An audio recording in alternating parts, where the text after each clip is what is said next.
जानवरों में गधा सबसे ज्यादा बुद्धिहीन समझा जाता है। हम जब किसी आदमी को पहले दर्जे का बेवकूफ कहना चाहते हैं तो उसे हम कहते हैं गधा।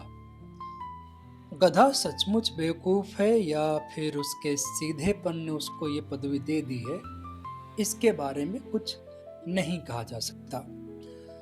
गायें सींग मारती हैं।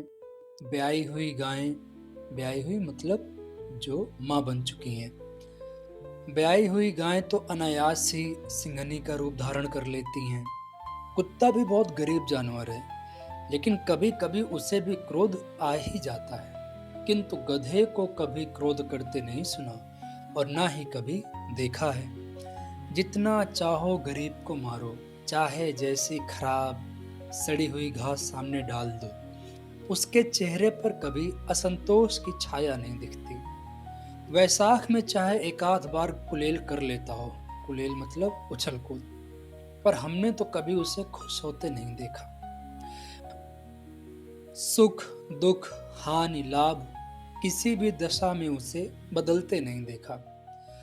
ऋषियों मुनियों के जितने गुण थे वो सभी उसमें पराकाष्ठा को पहुंच गए हैं, पर आदमी उसे बेवकूफ कहता है। सद्गुणों का इतना अनादर और कहीं नहीं देखा। कदाचित सीधापन संसार के लिए उपयुक्त नहीं है। बहुत सही बात कही है प्रेमचंद्र साहब ने कि कदाचित सीधापन संसार के लिए उपयुक्त नहीं है।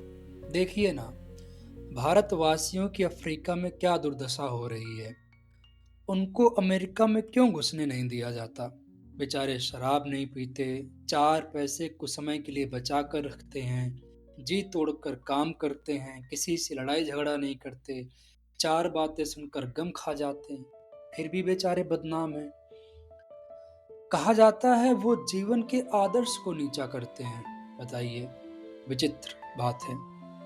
अगर वो ईंट का जवाब पत्थर से देना सीख जाते तो शायद सभ्य कहलाने लगते। जापान की मिसाल सामने है। एक ही विजय ने उसे संसार की सभ्य जातियों में लाकर खड़ा कर दिया।